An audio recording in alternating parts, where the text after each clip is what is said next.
Dear students and dear friends, स्वागत है अपने चैनल पॉलिटिकल साइंस एसबीएम में। आइए आज हम सीटेट का पेपर सॉल्व करते हैं और ये पेपर आपका पेपर 2 है, यानी लेवल 2 का पेपर, सेकंड पेपर बतौर जो सीटेट का एग्जाम है। आज ही 20 अगस्त 2023 को संपन्न हुआ है। सेकंड सेट का पेपर है, पेपर 2 ये। और इसमें हम सॉल्व करते हैं सोशल स्टडीज़ या सोशल साइंस यानी सामाजिक विज्ञान का पेपर सॉल्व करते हैं। बिना देर के हुए इसको हम जल्दी से सॉल्व करते हैं और आप इससे अपने आंसर की मैच कर लीजिए। तो आइए आंसर की देखते हैं। पेपर 2 सीटेट पेपर 2, याद रहे ये सीटेट का पेपर 2 का थर्ड पार्ट है आपका सोशल स्टडी यानी सामाजिक अध्ययन का पेपर। तो आइए सॉल्व करते हैं इसको, आंसर की देखते हैं। तो क्वेश्चन नंबर 31 है, समताप मंडल की परिस्थितियां हवाई जहाज उड़ाने के लिए आदर्श होती हैं, सही कारण का चयन कीजिए। कौन से कारण है जिससे समताप मंडल में हवाई जहाज उड़ाने में समर्थ स्थितियाँ होती हैं या आसानी से हवाई जहाज उड़ाया जा सकता है। तो ये आपका सही जो आंसर होगा इसमें ऑप्शन नंबर 2 होगा, बादलों एवं मौसम संबंधी घटनाओं से मुक्त होना। तो ऑप्शन 2 सही होगा इसका आंसर। क्वेश्चन नंबर 32 है, निम्नलिखित में से यातायात का कौन सा साधन अधिक दूरी से भारी एवं बड़े आकार वाले सामानों को ढोने के लिए सबसे सस्ता है। तो 32 का आंसर होगा ऑप्शन 1 जलमार्ग। क्वेश्चन नंबर 33 है, अपने पर्यावरण को बचाने के लिए जिस प्रकार के संसाधनों का हमें अधिक उपयोग करना चाहिए वह सुझाइए। यानी कौन से ऐसे संसाधन हैं जिसका प्रयोग करके हम अपने पर्यावरण का ज़्यादा से ज़्यादा उसको संरक्षण प्रदान कर सकते हैं। तो इसका आंसर होगा ऑप्शन नंबर 4 नवीनीकरण संसाधन यानी रिन्यूएबल रिसोर्सेज हैं, ऑप्शन 4 सही होगा। क्वेश्चन नंबर 34 है, गल्फ स्ट्रीम गर्म महासागरीय जलधारा है क्योंकि ये आपकी भूमध्य रेखा के निकट उत्पन्न होती है, इसलिए गल्फ स्ट्रीम आपकी महासागरीय गर्म जलधारा है, ऑप्शन 3 सही होगा। क्वेश्चन नंबर 35 है, निम्नलिखित युग्मों का सही मिलान कीजिए।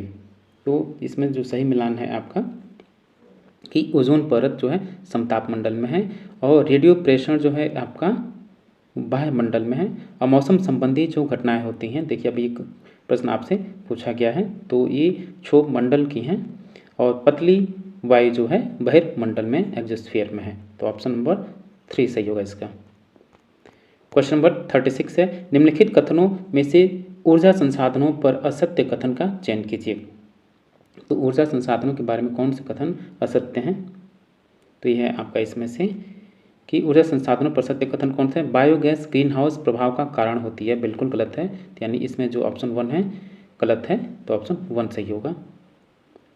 क्वेश्चन नंबर 37 है, अक्षांशों के बारे में निम्नलिखित कथनों पर विचार कीजिए और निम्नलिखित में से कौन सा सही है। तो क्वेश्चन नंबर 37 का आंसर होगा आपका ऑप्शन नंबर 4 कि मकर रेखा दक्षिणी गोलार्ध से होकर गुजरती है, ऑप्शन 4 सही होगा। क्वेश्चन नंबर 38 है, तटीय क्षेत्रों में समुद्री गुफाएं बनती हैं, समुद्री गुफाओं के निर्माण के लिए उपयुक्त कारण का चयन कीजिए। तो ऑप्शन 1 सही होगा, तरंगों द्वारा अपरदन एवं निक्षेपण, ऑप्शन 1 सही होगा 38 का। क्वेश्चन नंबर 39 है, यदि ग्रीनविच यामयुत्तर समय दोपहर के 12 बजे का है तो 45 डिग्री पूर्वी देशांतर पर क्या समय होगा। तो 39 का आंसर होगा ऑप्शन नंबर 4 3 बजे होंगे उस टाइम। क्वेश्चन नंबर 40 है, निम्नलिखित में से ग्लोब के बारे में सही कथनों का चयन कीजिए।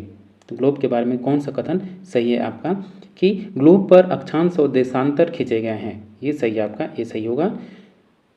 यह अपने अक्ष पर झुकी हुई अवस्था में, ये भी कथन सही है, बी भी सही है। यह पृथ्वी का वास्तविक प्रतिरूप है, बिल्कुल नहीं, ये काल्पनिक रूप प्रतिरूप है, तो ऑप्शन सी गलत है। डी देखिए यह अंडाकार आकृति में है, तो ये डी भी सही है, यानी ए बी और डी सही है, ऑप्शन 4 सही होगा आपका। क्वेश्चन नंबर 41 है, स्थान परिवर्तन से प्राकृतिक वनस्पति में भी परिवर्तन होता है, सदाबहार वृक्ष भूमध्यवर्ती प्रदेश के समीप ही क्यों उगते हैं। तो ऐसा क्या कारण है, तो इसलिए उगते हैं क्योंकि भारी वर्षा और उच्च तापमान होता है, ऑप्शन 4 सही होगा। क्वेश्चन नंबर 42 है, ग्लोब को 2 बराबर भागों में बांटने के लिए खींची गई काल्पनिक रेखा को हम क्या कहते हैं। हम उसको विषुवत रेखा कहते हैं, इक्वेटर बोलते हैं। इक्वेटर जो है आपका ग्लोब को 2 बराबर भागों में बांटती है, इक्वेटर, ऑप्शन 1 विषुवत रेखा सही होगा। नेक्स्ट क्वेश्चन है क्वेश्चन नंबर 43, निम्नलिखित युग्मों का सही मिलान कीजिए। एक तरफ है कृषि के प्रकार और दूसरी तरफ है वो उस कृषि के प्रकार से संबंधित क्षेत्र या प्रदेश। तो स्थानांतरित कृषि, तो स्थानांतरित कृषि जो है आपका सघन वन वाले क्षेत्रों में होता है। ई का तीसरा। वाणिज्यिक अनाज कृषि, ये शीतोष्ण घास के मैदान, ऑप्शन बी का चौथा होगा। और गहन निर्वाह कृषि यानी ऑप्शन सी, तो ऑप्शन सी का आंसर होगा सघन जनसंख्या वाले क्षेत्र से संबंधित है ये, सी का दूसरा। चलवासी पशुचारण, तो अर्ध शुष्क और शुष्क प्रदेश से संबंधित है, तो 43 का ऑप्शन नंबर 4 सही होगा। नेक्स्ट क्वेश्चन है आपका क्वेश्चन नंबर 44। निम्नलिखित कथनों को पढ़िए तथा सही विकल्प का चयन कीजिए। संघीय व्यवस्था भारत में सांस्कृतिक विविधताओं की आवश्यकताओं तथा मांगों का पालन करती है। फिर है इसका जो कारण बताया गया है कि यह देश में अधिक अभिशासन के बहुलित चरण स्तर स्थापित करती है, ये भी सही है आपका। देन ई और बी यानी ई और आर कथन और कारण दोनों सही हैं, और सही दो ये जो है आपकी बी की सही व्याख्या है, ऑप्शन 3 सही होगा। क्वेश्चन नंबर 45 है, किसी के प्रति पूर्वाग्रही होने का क्या अर्थ है। किसी के प्रति पूर्वाग्रही होने का क्या अर्थ है। तो पूर्वाग्रही से मतलब है आपका कि उन्हें नकारात्मक रूप से देखना, एक तो ये है, और उन्हें उत्तम श्रेष्ठ मानना, बी शामिल नहीं होगा इसमें। सी, जो लोग भिन्न हैं उनका अनादर करना, ये पूर्वाग्रह में शामिल है। समूह के सदस्यों के विरुद्ध भेदभाव करना, यानी option A C D, option 1 सही होगा। 45 का आंसर ऑप्शन 1 सही होगा, ए सी डी। क्वेश्चन नंबर 46 है, एक कक्षा गतिविधि के समय शिक्षक के विद्यार्थियों आदिवासियों जैसी दिखने वाली गुड़िया का चयन करने के लिए कहा, तो अधिकांश विद्यार्थियों ने रंग बिरंगे कपड़े पहने हुई, सिर पर मुकुट लगाए और नित्य मुद्रा वाली गुड़ियाँ उठा ली। यह व्यवहार क्या दिखाता है। तो ये व्यवहार आपका स्टीरियोटाइप यानी रूढ़िवाद को दर्शाता है, ऑप्शन 4 सही होगा। क्वेश्चन नंबर 47 है, ऑफिस जाने वाली महिला जिसे वेतन एवं सम्मान मिलता है द्वारा निष्पादित ऑफिस संबंधी काम की तुलना में घरेलू महिला द्वारा निष्पादित काम अनदेखा तथा अदत्त है। इसके पीछे के संभाव्य कारण की जांच कीजिए। तो इसके पीछे जो संभाव्य कारण है वो है आपका भारतीय समाज की पैतृक व्यवस्था, या घरेलू काम का अवमूल्यन, या घरेलू काम के लिए कम समय लगना, ऑप्शन। तो इसका जो सबसे सही कारण है कि ऑप्शन 2 भारतीय समाज का पैतृक व्यवस्था, यानी जो आपका patriarchal setup of Indian society ज़्यादा करीब आंसर होगा। कई लोग इसका आंसर 3 भी बता सकते हैं, लेकिन ज़्यादा जो सटीक आंसर होगा इसका ऑप्शन 2 सही होगा। क्वेश्चन नंबर 48, भारतीय नागरिकों को अनुदत्त किस मौलिक अधिकार की परिधि के अंतर्गत सर्वोच्च न्यायालय ने भोजन के अधिकार, निजता के अधिकार तथा प्रदूषण मुक्त जल एवं वायु के अधिकार की व्याख्या की है। तो ये आपका अनुच्छेद 21 है, आर्टिकल 21, जो प्राण एवं दैहिक स्वतंत्रता है, इसी की व्याख्या में ये सब चीज़ें शामिल हैं। क्वेश्चन नंबर 49 है, सभी व्यक्ति कानून की दृष्टि में समान है, वाक्य का क्या अर्थ है। यानी विधि की समक्ष समानता का इसका मतलब यही है, विधि की समक्ष समानता। तो सभी व्यक्ति कानून के दृष्टि में समान है, इस वाक्य का क्या अर्थ है। तो इसका अर्थ ये है कि सभी नागरिकों को अपने सामाजिक स्तर के अनुच्छेद समान कानून का पालन करना होगा, ऑप्शन ए सही है। कानून की दृष्टि में किसी भी व्यक्ति के साथ उसके नस्ल, वर्ण, धर्म, जाति अथवा जेंडर के आधार पर भेदभाव नहीं किया जा सकता, बी भी सही है। और सी देखिए, असमानताएं समाप्त हो गई हैं, ऐसा नहीं है, असमानताएं अभी भी हैं। डी देखिए, यह समस्त नागरिकों के लिए निष्पक्ष अवसर तथा गौरवमय जीवन सुनिश्चित करता है, ये सही है, यानी ए, बी और डी सही है। तो ऑप्शन नंबर 1 सही होगा, ए, बी, डी। क्वेश्चन नंबर 50 है, भारतीय धर्मनिरपेक्षता अमेरिकी धर्मनिरपेक्षता से भिन्न है, दोनों के बीच के भेदों की पहचान करने वाले सही विकल्पों की निम्नलिखित में से पहचान कीजिए।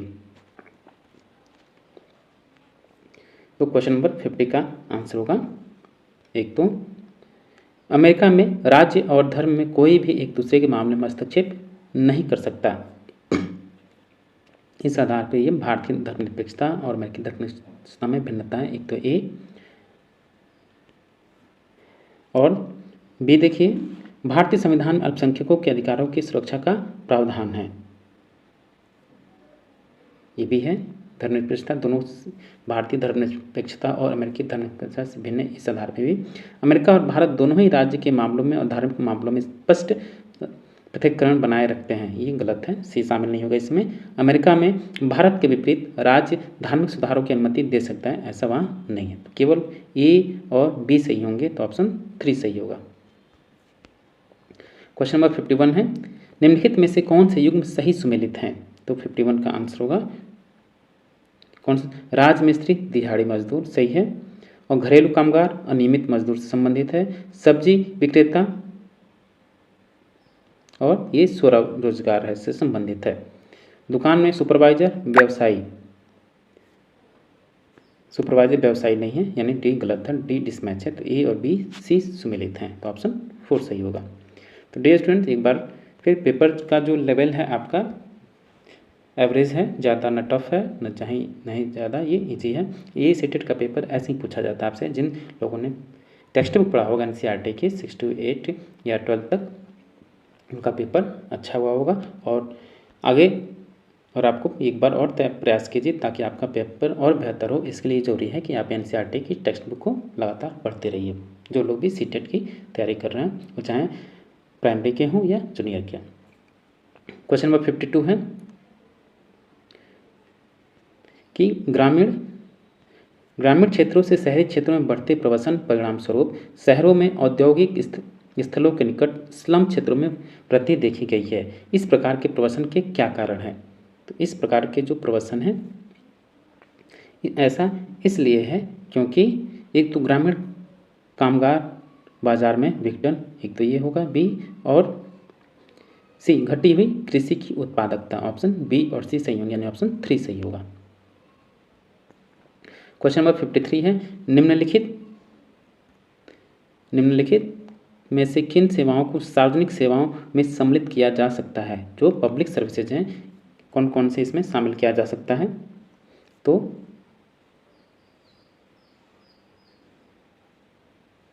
एक तो पुलिस सेवाएं, न्यायिक सेवाएं और शैक्षणिक सेवाएं, निर्माण सेवाएं, ये पब्लिक सार्वजनिक सेवाओं में निर्माण सेवाएं, कंस्ट्रक्शन सर्विसेज इस शामिल नहीं है। तो ए, बी और सी सही है, ऑप्शन ए और बी, सी यानी ऑप्शन 3 सही होगा। क्वेश्चन नंबर 54, निम्नलिखित में से किन घटनाओं की पहचान अनुसूचित जाति और अनुसूचित जनजाति अत्याचार रोकथाम अधिनियम 1989 के उल्लंघन के रूप में की गई है? तो 54 का आंसर होगा एक तो ऊंची जाति के लोगों द्वारा अनुसूचित जाति के लोगों के विरुद्ध हिंसा, इसको शामिल किया गया है। अनुसूचित जाति समुदाय के सदस्यों को आपत्तिजनक पदार्थ खाने के लिए बाध्य करना, ये भी शामिल है। गैर आदिवासी लकड़ी व्यापारियों को जनजातीय भूमि के दोहन की अनुमति देना, तो इसमें ए, बी, सी शामिल होगा। और डी देखिए, अनुसूचित जाति समुदाय के सदस्य से विवाह करना, ये शामिल नहीं है। तो ऑप्शन ए, बी, सी सही है, यानी ऑप्शन 3 सही होगा इसका।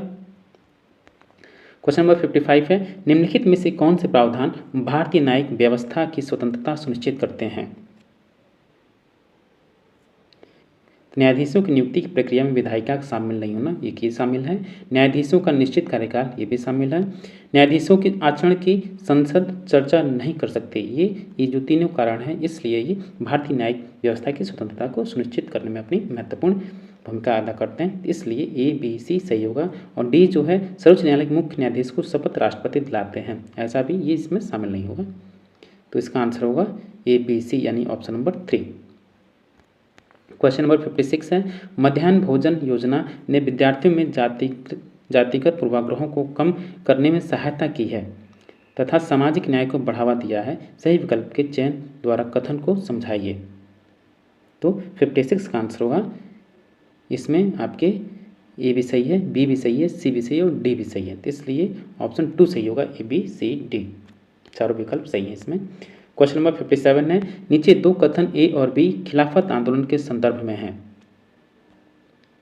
इनमें से सही विकल्प का आपको चयन करना है। 1920 में अंग्रेजों ने तुर्की सुल्तान खलीफा पर बहुत सख्त संधि थोप दी, ये सही है।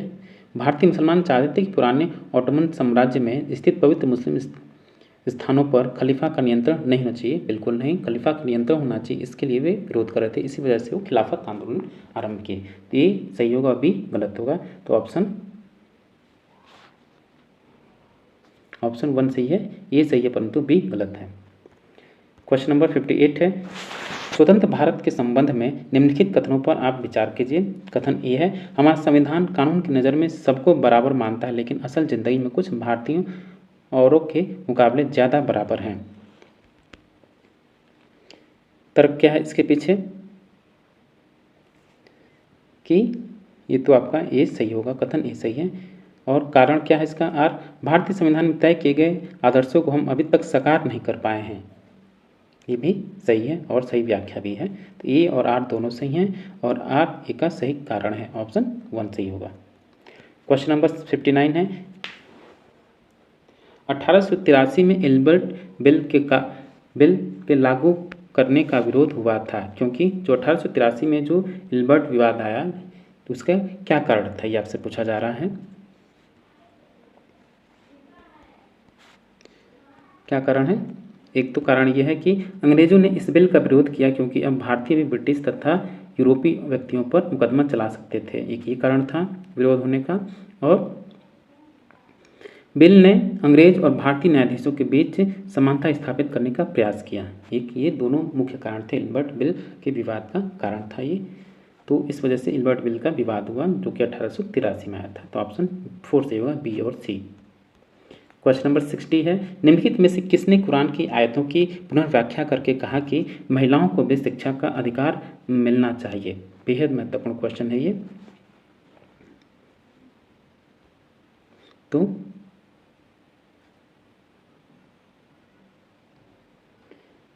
देखिए इसमें थोड़ा सा ऑप्शन का वो है, इसमें डाउट में है कि किदवई साहब हैं या हुसैन हैं, तो इसको आप छोड़ दीजिए फिलहाल। क्वेश्चन नंबर 61 है, निम्नलिखित कथनों पर विचार कीजिए कि 19वीं सदी के दूसरे अर्ध तक गैर ब्राह्मण जातियों के भीतर से भी लोग जातीय भेदभाव के खिलाफ आवाज़ उठाने लगे और सामाजिक समानता की न्याय की मांग करते हुए आंदोलनों की शुरुआत की। क्वेश्चन नंबर 61 ये सही है इसका। मध्य भारत में सतनामी आंदोलन की शुरुआत घासीदास ने की, सही है, जिन्होंने चमड़े का काम करने वालों के बीच काम किया एवं उनको संगठित किया और उनकी समाज की स्थिति में सुधार के लिए आंदोलन किया। बी भी सही है। ए और बी दोनों सही हैं, परंतु बी ए का उदाहरण नहीं है, ऑप्शन 3 सही होगा। क्वेश्चन नंबर 62 है, निम्न जातियों की दुर्दशा पर ज्योतिबा फुले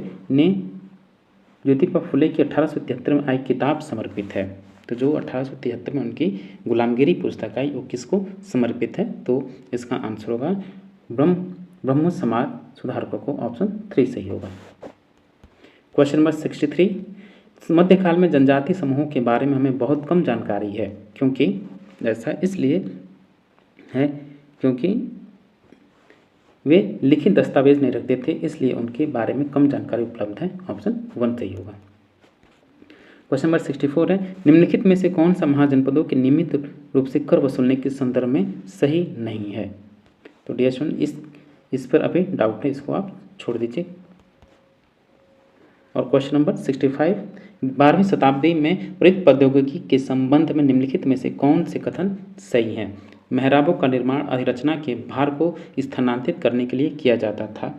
मेहराब का मध्य भाग आधारशिला कहलाता था। ये क्वेश्चन भी थोड़ा डाउट है, इसको भी छोड़ दीजिए।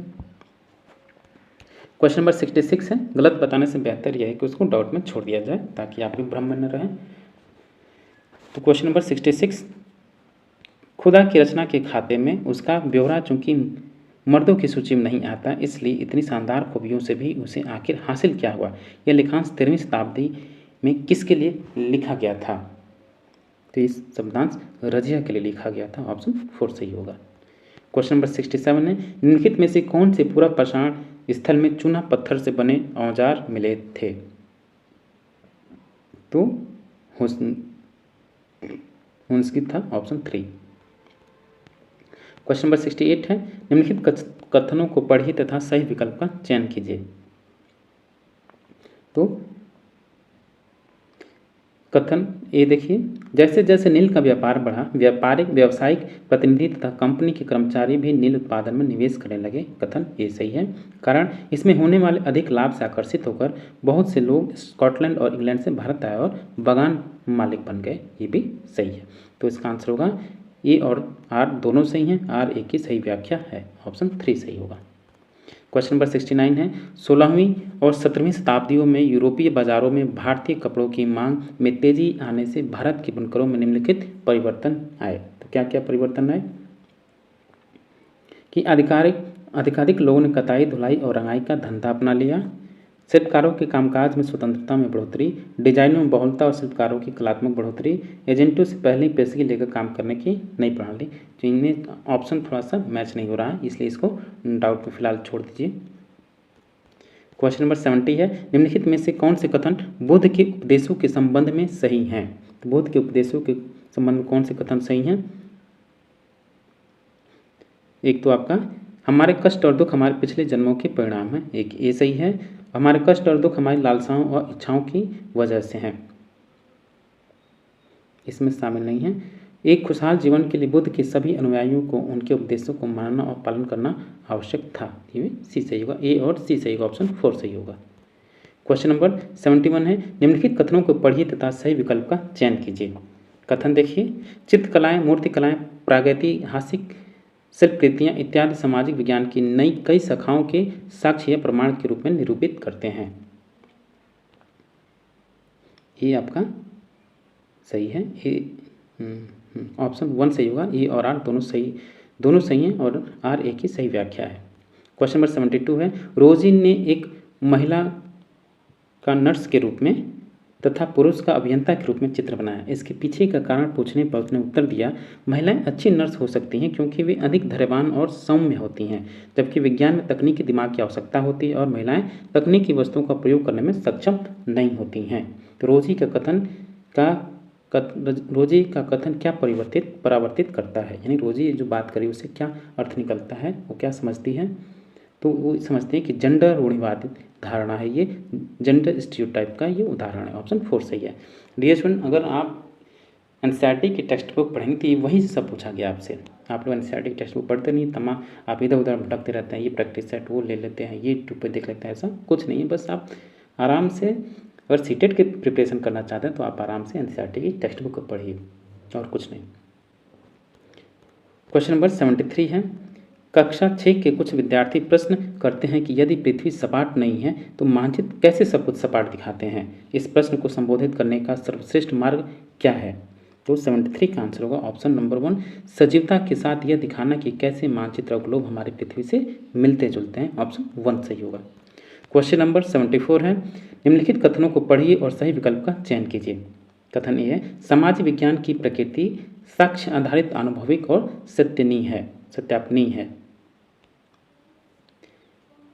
ये आपका सही होगा, कथन ए सही है। बी कथन देखिए क्योंकि इसका अध्ययन प्रायः एकल घटना के बहुल व्याख्यान की ओर ले जाता है, बी भी सही है आपका। ए और बी दोनों सही, ऑप्शन 3 सही होगा। क्वेश्चन नंबर 75 है निम्नलिखित मूल्यांकन संबंधी प्रश्न पर विचार कीजिए। साप्ताहिक बाजार और शॉपिंग मॉल में क्या अंतर है। विद्यार्थियों द्वारा लिखे गए कुछ उत्तर नीचे गए हैं।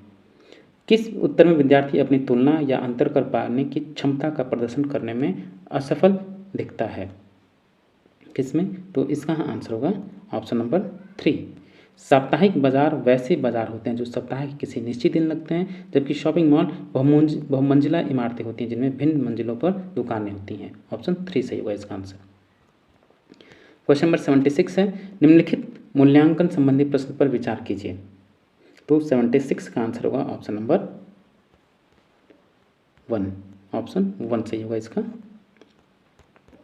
क्वेश्चन नंबर 77 है, 77 का डायरेक्ट आंसर होगा, आप बता दे रहे हैं हम आपको।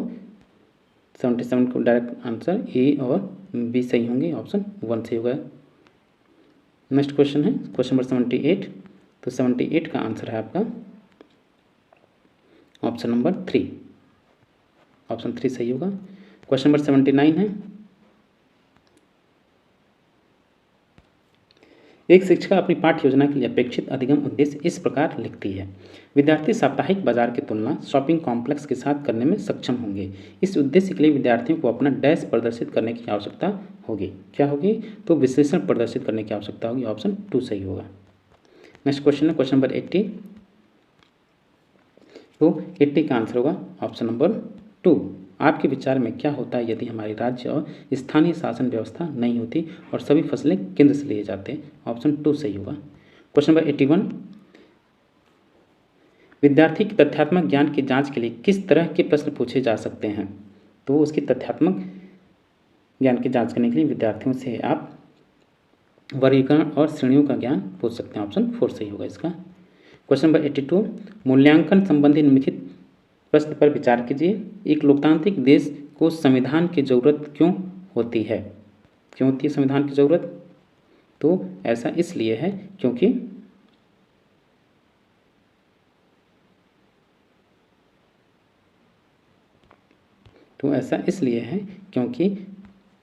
सॉरी, विद्यार्थी बी यानी 4 इसका आंसर होगा। विद्यार्थी बी, संविधान हमें एक नियमावली देता है जिसके आधार पर एक देश का शासन किया जाता है। ऑप्शन 4 सही है।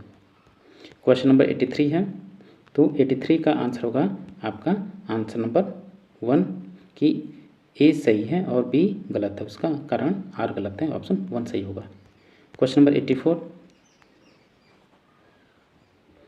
तो 84 देखिए, तो 84 का डायरेक्ट आंसर बता दे रहे हैं हम। 84 का आंसर होगा ऑप्शन नंबर 4। 85, आदिवासियों और चलवासी पशुचारियों ने चरवाहों के जीवन के प्रति विद्यार्थियों को संवेदनशील बनाने हेतु श्रेष्ठ संभाव्य अभ्यास क्या होगा? तो इनके लिए इसका आंसर होगा ऑप्शन 2, आदिवासी और चलवासी पशुचारियों चरवाहों पर सामूहिक चर्चा। ऑप्शन 2 सही होगा। ऑप्शन 2। क्वेश्चन नंबर 86 है, विद्यार्थियों द्वारा जल के इस्तेमाल पर सामूहिक चर्चा करते समय शिक्षक को श्यामपट्ट का इस्तेमाल निम्नलिखित में से किस तरह करना चाहिए? तो 86 का आंसर होगा ऑप्शन 1, संकल्पनाओं, विषयों, वस्तुओं और मुद्दों के आधार पर प्रतिक्रियाओं को व्यवस्थित करना। क्वेश्चन नंबर 87 का आंसर होगा ऑप्शन नंबर 3, केवल ए सही होगा। Option number 3। क्वेश्चन नंबर 88 का आंसर देख लीजिए। 88 का आंसर होगा ऑप्शन नंबर 1, ए सही होगा, सी सही है और डी सही होगा। ए सी डी सही होगा, तो ऑप्शन 1 सही होगा। क्वेश्चन नंबर 89 है, 89 का आंसर ऑप्शन नंबर 2 होगा। ए बी सी डी यानी ए बी सही है, बी सही है, सी सही है और डी सही है। क्वेश्चन नंबर 90 है और SST सोशल साइंस का ये लास्ट क्वेश्चन है। क्वेश्चन नंबर 90, इसका आंसर होगा ऑप्शन नंबर 4, ए और आर दोनों सही हैं किंतु आर ए की सही व्याख्या नहीं है। ऑप्शन 4 सही होगा।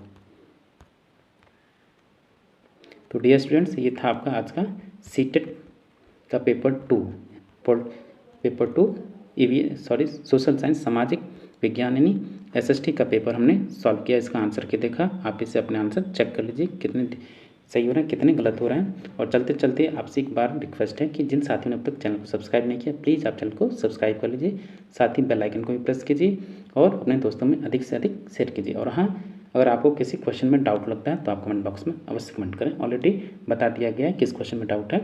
Thank you for watching.